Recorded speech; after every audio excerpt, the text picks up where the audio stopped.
Hello everyone. तो ये एक वीडियो है जिसको देखने के बाद और सब कुछ फॉलो करोगे which I will tell you in this video, then definitely your score will improve. And अगर ये पूरी सीरीज देख लेंगे आप लोग तो 99 प्लस परसेंटाइल तो गारंटीड है, मतलब कोई रोक ही नहीं सकता। But this will take some practice, so these are the theories which I will explain to you. When you will implement it, it will take some time.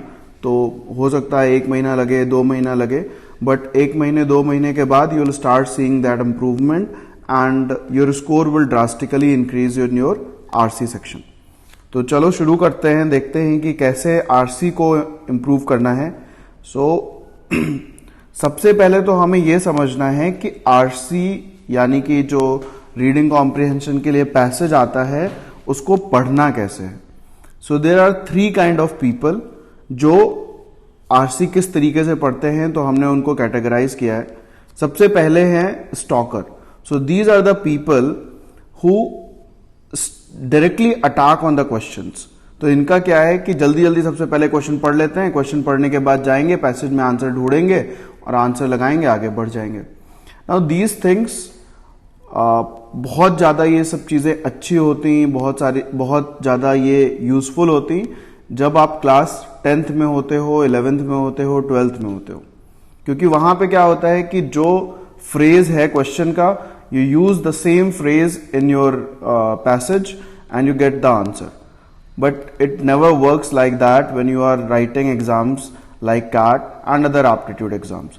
यहां पे उस पैसेज के फर्स्ट लाइन पे वो फ्रेज यूज हुआ होगा and answer उस passage के लास्ट लाइन से निकल रहा है। So here 3 things which are very important is structure of the passage, main idea of the passage and why author has written that passage। तो ये बहुत ज्यादा समझने की जरूरत होती है। So the people who are a stalker, अब now you need to understand कि आप किस कैटेगरी में लाई करते हो। So they skip the initial reading and go right to the questions।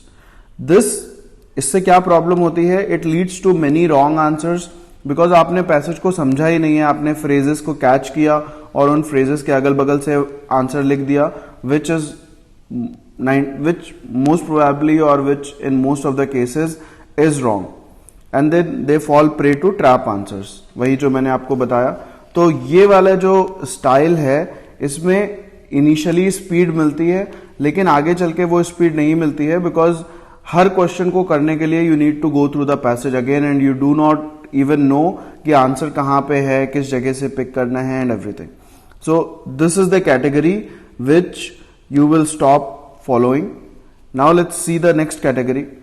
These are the idealist kind of people, एकदम perfect Aamir Khan type के। तो ये लोग क्या करते हैं, ये कहते हैं कि भाई पैसेज तो पूरा का पूरा पढ़ना है, हर वर्ड को ध्यान से पढ़ना है, हर वर्ड की मीनिंग समझनी है, तब जाके हम आंसर्स लगा पाएंगे। So they are very careful, they give attention to details and they take too much time to read the passage। तो ये वो स्टूडेंट्स हैं जो मुझसे आके कहते हैं कि सर पहला पैसेज खत्म किया, दूसरा पैसेज खत्म किया, तब तक 40 मिनट हो गए। Believe me, the ideal way to read passages and to solve RCs in CAT exam is that you should follow that particular way कि 35 मिनट से लेके मैक्सिमम 40 मिनट्स तक आपके सारे आरसी पैसेजेस हो जाने चाहिए। So these people give too much time. ये इनिशियल लेवल के लिए अच्छा है when you are preparing, when you are working on RCs, but exam point of view से या जब आप धीरे धीरे मैच्योर होते जाओगे, जब आपको धीरे धीरे समझ आती जाएगी, उस टाइम पे this idealist category is not going to work. So I don't want you guys to fall in this category and no one should behave like an idealist or perfectionist when he or she is reading RCs. The next category is the realist and they are the true people who actually do well in RC passages. इनको ये लोग कैसे करते हैं, this is the way you should actually deal with your RCs। यहाँ पे क्या है, हर पैसेज का एक स्ट्रक्चर होता है और इनिशियल पैराग्राफ जो होता है वो उस पैसेज के टोन को सेट करता है, वो उस पैसेज के आइडिया को सेट करता है, वो बताता है कि पूरा का पूरा पैसेज कैसा होगा।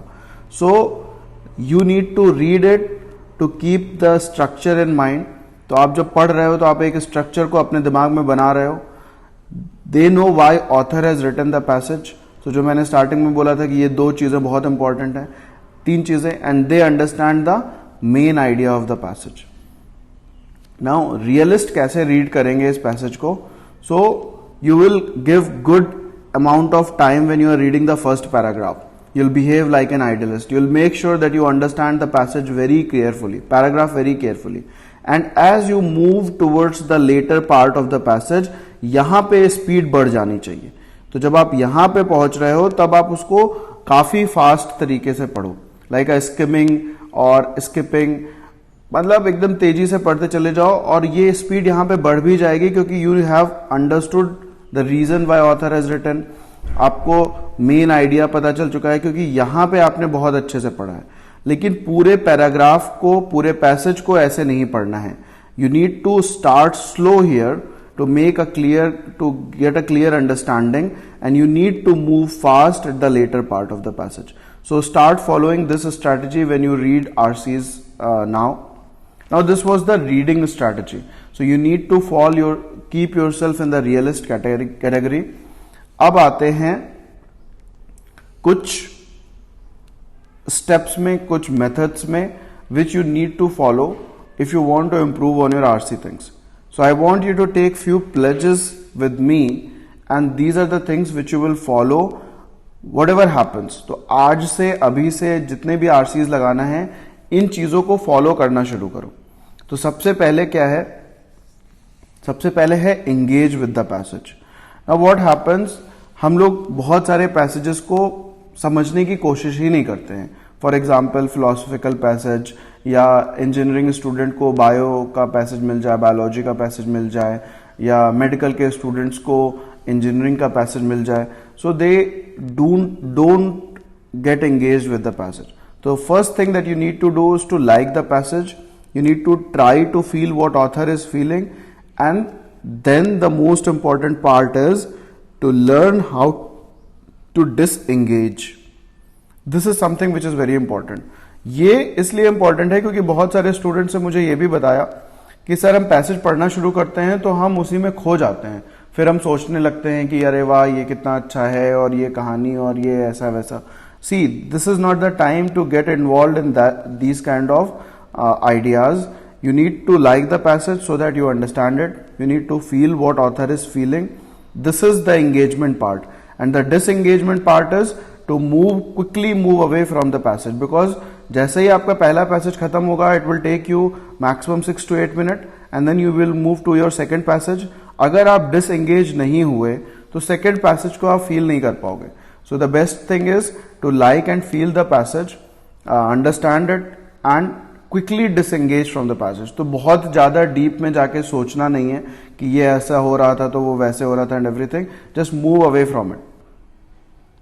Next is link to what you already know. Now this is very important. Believe me, this is something which you can understand as well. कि अगर आपकी undergrad की field bio है, बायो आपने पढ़ा है और बायो से रिलेटेड पैसेज आ जाए तो आप उसको बहुत ही इजीली पढ़ लेते हो. उसी तरीके से कंप्यूटर साइंस इंजीनियर को कंप्यूटर साइंस का पैसेज दे दिया जाए तो वो बहुत अच्छे से पढ़ लेता है, उसको उसका मतलब समझ में आ जाता है, आइडिया समझ में आ जाता है और मोस्टली आरसी के आंसर्स सही हो जाते हैं. So this means that RC सही करने के लिए पैसेज का समझना बहुत इंपॉर्टेंट है. तो उसके लिए पहले से जानना बहुत इंपॉर्टेंट है. So for that you need to read more. So something which you need to do is to read articles every day. अगर आरसी को इम्प्रूव करना है तो आर्टिकल्स पढ़ो कि आपको सब कुछ पहले से पता हो, एटलीस्ट कुछ आइडिया हो कि फिलॉसफी क्या होता है, सोशलिज्म क्या होता है, कैपिटलिज्म क्या होता है, ये सब पता होना चाहिए.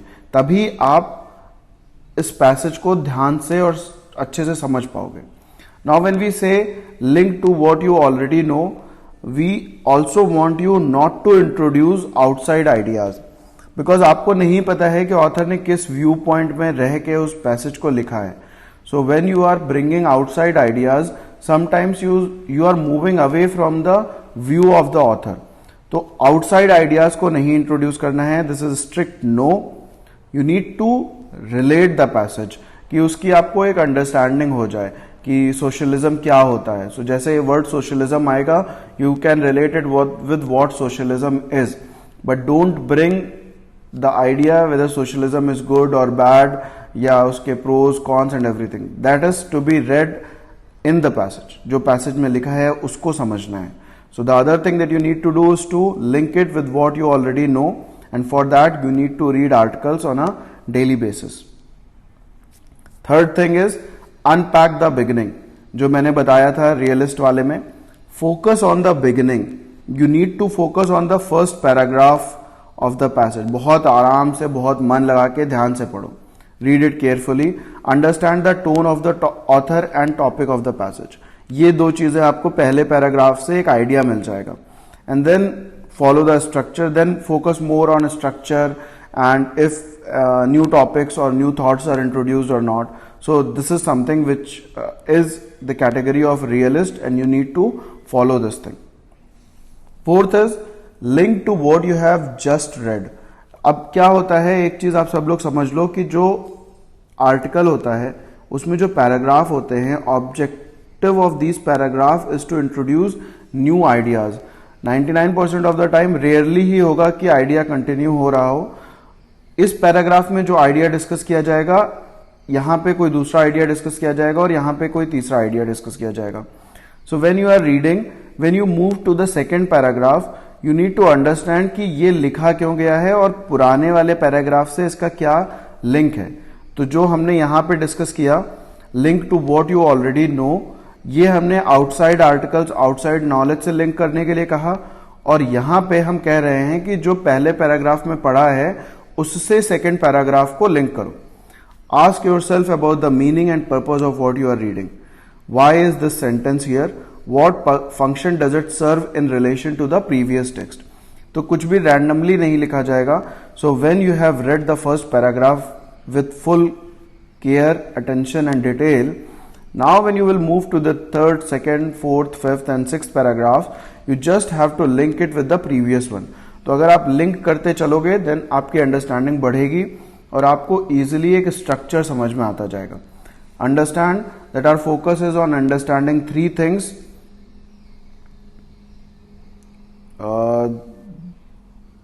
These are the three things which we want to understand. Main idea, why author has written, and structure. ये तीन चीजें समझ में आ गई तो पूरा का पूरा पैसेज अच्छे से हो जाएगा. Fifth is pay attention to details. This is not only for the passage but also when you are solving questions. Signal words होते हैं, पैराग्राफ ब्रेक्स होते हैं, ये सारी चीजें बहुत इंपॉर्टेंट है.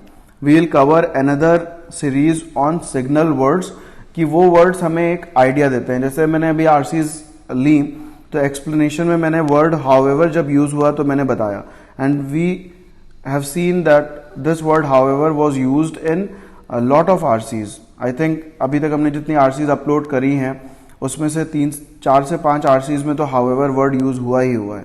एंड जैसे ही ये वर्ड यूज होता है हमें पता है however, but we know that there is something contradictory which the author is going to say. And यहाँ पे व्यू चेंज हो रहा है ऑथर का. तो ऑथर का व्यू कहां पे बन रहा है ये सिग्नल वर्ड्स बताएंगे.